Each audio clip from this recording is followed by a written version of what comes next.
তো বন্ধুরা ফিরেও আবার চলে এলাম আজকের মতন আমি ফিরে একটা রান্না করে দেখাবো। তো এখানে দেখো মাছ ভেজে নিয়েছি, আগের থেকে মাছ আর আলুটা ভেজে নিয়েছি। রূপচাঁদ মাছ, এটা রূপচাঁদ মাছ আলু দিয়ে তরকারি বানাবো। তো চলে এসো তরকারিটা বানাতে যাই, চলে এসো সবাই মিলে। কীভাবে বানাচ্ছি দেখুন। তো কড়াইতে আগে দিয়ে দেবো সাদা জিরে, গোটা জিরে ফোড়ন দিয়ে পেঁয়াজ দিয়ে দেবো। বেশি কিছু মশলা দেবো না, আমি কাঁচা লঙ্কা, পেঁয়াজ, টমেটো আর একটু গুঁড়ো লঙ্কা হলুদ দিয়েই বানাবো। দেখো না, পাতলা করে ঝোল, আজকের মশলা পাতি দেবো না। দেখতেই থাকুন কীভাবে বানাচ্ছি। একটা পেঁয়াজ দিয়েছি বড় সাইজে, আর এখানে কয়েকটা কাঁচা লঙ্কা কেটে নিয়েছি, আর নিয়ে নিচ্ছি টমেটো কেটে।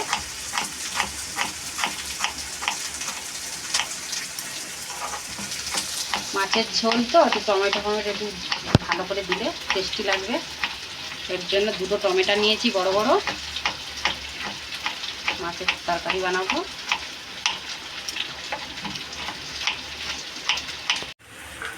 তো দেখুন এখানে পেঁয়াজ ভাজা হয়ে গেছে, ভাজার পরে আমি এখানে কাঁচা লঙ্কা দিয়ে দেবো লম্বা লম্বা করে কাটা, আর এই টমেটো দিয়ে দেবো। দেওয়ার পরে পরিমাণ মতন লবণ দিয়ে দেবো, আর দিয়ে দেবো হলুদ দিয়ে।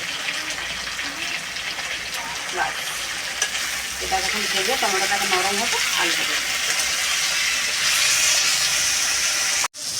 তো দেখুন এখানে আমার মাছের মশলাটা যেটা ভাজতে দিয়েছিলাম টমেটো দিয়ে কাঁচা লঙ্কা দিয়ে একসাথে দিয়ে টমেটো পেঁয়াজ, তো ভাজা হয়ে গেছে। এখানে এখন দিয়ে দেবো ভেজে রাখা আলু, আগের থেকে ভেজে রেখেছি দিয়ে আলুগুলো নুন হলদি দিয়ে দেবো। ওর মধ্যে দিয়ে দেবো একটু জিরের গুঁড়ো, যেহেতু মাছের ঝোল জিরে গুঁড়ো তো দিতেই হবে। জিরে গুঁড়ো দেওয়ার পরে এখানে একটু নাড়ি চাড়িয়ে নিয়ে তো আমি এখন এখানে জল দিয়ে দেবো।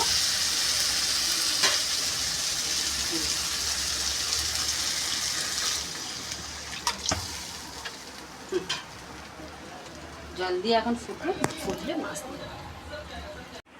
তো দেখুন এখানে তরকারির জল দিয়ে ঝোলটা যে ফুটছে, এখানে কেমনভাবে ফুটছে, পুরোপুরি ফুটে একদম পুরো রেডি হয়ে গেছে।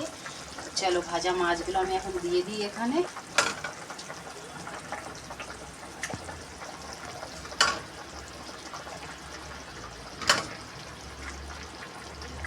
একে একে ভাজা মাছগুলো সব দিয়ে দিলাম। দেওয়ার পরে অল্প একটু ধনিয়া পাতা দিয়ে দেবো, দিয়ে মাছের তরকারিটাকে আরও 10 মিনিটের জন্য আমি ঢেকে দেবো, যাতে ভালোভাবে আরও হয় সেদ্ধটা, মাছটা ঝোলের মধ্যে পুরোপুরিভাবে স্বাদটা চলে আসে। তো দেখুন বন্ধুরা আমার এখানে কিন্তু মাছের ঝোলটা রেডি হয়ে গেছে, খুবই সুন্দর লাগছে যে পাতলা পাতলা করে একটু ঝোলটা বানিয়ে নিলাম। ঠিক আছে, চলে আসো নামিয়ে নিই।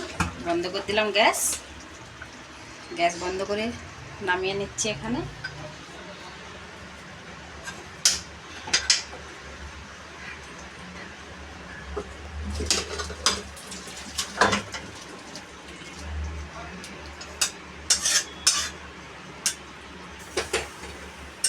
নামিয়ে নিলাম, নামানোর পরে উপর থেকে ধনিয়া পাতা আরও একটু ছড়িয়ে দেবো, অল্প করে যেটা রেখে দিয়েছিলাম উপর থেকে এরকম ছিটিয়ে দিলাম। দেখুন কেমন লাগছে, আপনারা এইভাবে বানাবেন।